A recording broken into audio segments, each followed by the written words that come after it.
L'altra sera di Alfonso Brancaccio, recita Gennaro Sansone. Mezzo tuleta, l'altra sera e sette, per poco mi scansai in un pagliatone.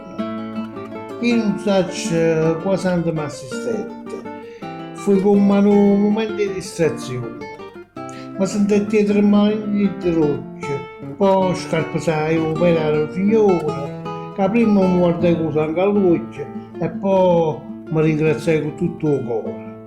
E tornando indoppai una bancarella e sette in pizza per carino. Con un punto scansai una carrozzella e dopo poi non mi ricordo più. Facette tanta guaia, lo sai perché? Perché così stava passando tu.